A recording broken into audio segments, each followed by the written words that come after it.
السلام عليكم ورحمة الله وبركاته. والله جمال كساد جوكتان وبرامجيني أنا قلت لك قال ولا لها إن الأفائدية وحن مانت ولا لها أوضاع ملبك أو قالسان أما أو واحترك بدن زمن كان هذا أنا جوجنا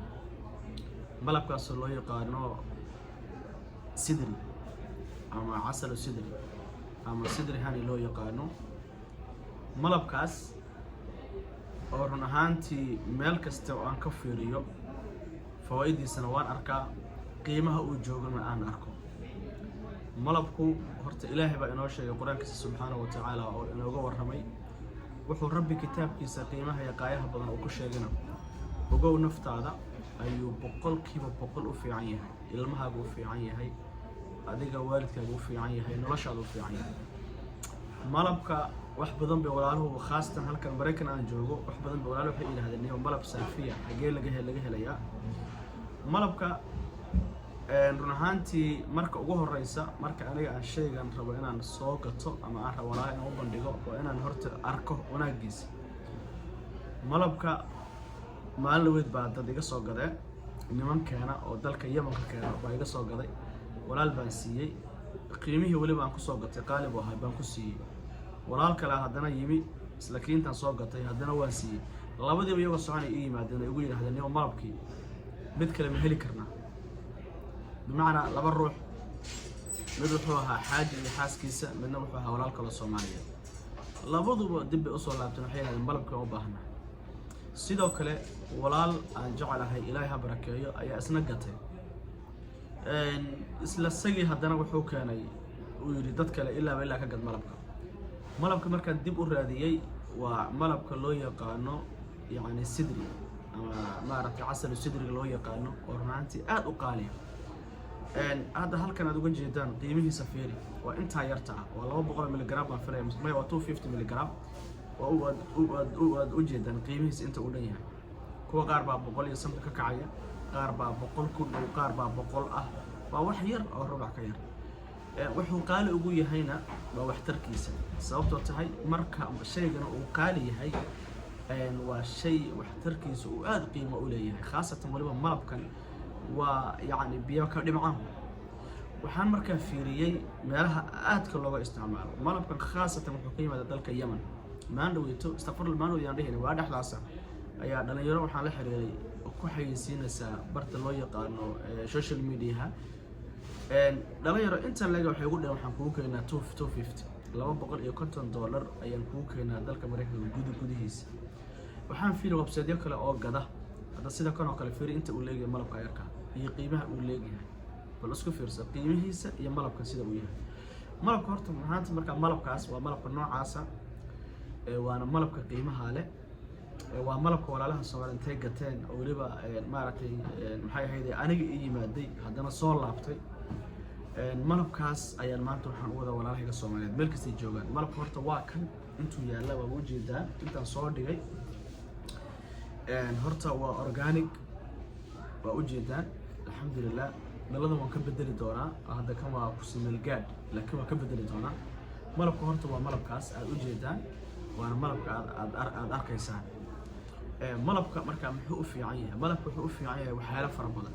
wuxuu u fiican yahay caafimaadka jirka oo dhan u fiican yahay fiitamiinad aad u fara badan ka buuxo fiitamiinad badan oo jirka u baahan ayaa ka buuxo macdan badan oo jirka u baahan yahay ayaa ka buuxo doo fiirso wuxuu aad ugu fiican yahay khaasatan waxa la yiraahdaa beerka dadka ama beerka xanuuno ama beer xanuunka qaba waliba dadka cagaarshowga qaba oo Soomaaliga laga yaqaan maartay dadka inta badan wuxuu yaqaan qaar wuxuu yaqaan cagaarshow qaar wuxuu yaqaanaan joris reerogoygo kale malabka lagu daaweeyo malabku wuxuu ku jira adduunka daawooyinka ugu qiimaha iyo qaayaha badan ilaahay baana ka dhigay wax isagoo iska dhigay maaha ilaahay ayaa ka dhigay nabigeena Muhammad sallallahu alayhi wasallam waa kii saxaabiga xanuunsanaa ku daaweeyay waxaa kaloo jirto oo xaqiiq ah oo biyo kama dhibcaan ah qofka ka sheeganaya kansarka iyo sixirka iyo maxay ahayd sheeg iyo maaragtay isha hadduu malabka saxda uu laazimo oo ilaahayna uu bariyo inuu ilaahay subhanahu wa ta'ala caafimaad ku siinayo anigana ma ku dhihin ilaahay baa ku yiri subhanahu wa ta'ala ilaahay baa ku yiri thumma rasuulkiisa sallallahu alayhi wasallam ilmaha yarka aad buu ugu fiican yahay waliba waxa leeyahay xilliga ilmaha yarka wuxuu ka ilaaliyaa xilligu habeenkii si saxan oo kale hurdo fiican buu siiyaa ilmaha hurdada ku daahana oo hurdada badan helana wuxuu siiyaa hurdo dheelitiran hurdada badan buu ka ilaaliyaa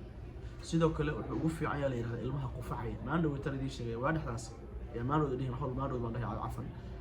waa dhaxdaas baa ilmo yar oo aan dhalay ilaahay ha xifdiyo iyo ku islaamka baa yar xanuunsaday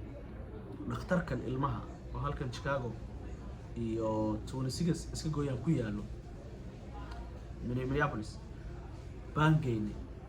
dhakhtarka marka wuxuu ku yiri qufac baa haye hargab waxba ku dhacay duuf waxbay soo daadanayeen marka qandho badan way haysay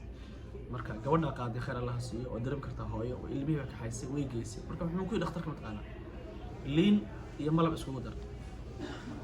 wuxuu yiri kaxay guriga liin iyo malab isku dar halka waliba Mareykanka joogno dhakhaatiirta waa number 1 iyagu waxay hadlaa waxay dhahaan laga wada bahmo hadduu dhakhtarku xukumo waa xukuumanta سادرت الدكاترة تحب محيا لا لأن نفس بدن بالبدبادية اختاركم ودوام nolosha dhan ilaahay hadduu qof ugu tala galo subhanahu wa ta'ala marka dhakhtarka muxuu yiri guriga markaas waxaan xasuustay aayadii ilaahay ee xadiistii nabi maxamed sallallahu alayhi wasallam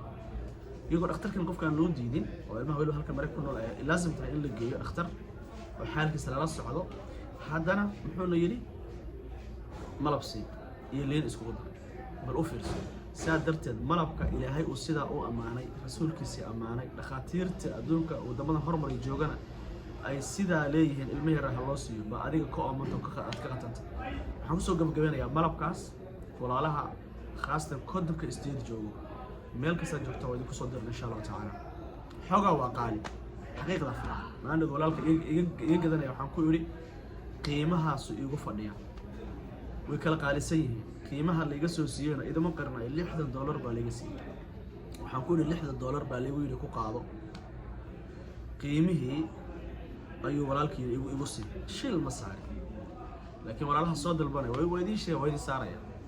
marka ama 10 la saaraya ama 5 la saaraya ama ka badan la saaraya malabadan way kala weeyeen way kala qaalisan yihiin sadarteed walaalaha aan jecelahay daafac caalamka joogo malabku wakaas insha Allah taala waana organic waana sidri waa malabka loo yaqaano maartay maxay ahayd casal sidri loo yaqaano bidillah taala oo boqolkiiba maartay umadu ay amaantay qiimihiisa aad ka arkaysaan website-yada iyo Amazon oo meelaha ugu waaweyn lagu gabo qiimaha uu ka joogo marka soo dalbada insha Allah taala ilaahayna qofku khayr u galiyay ha soo fududeeyo assalamu alaykum wa rahmatullahi wa barakatuh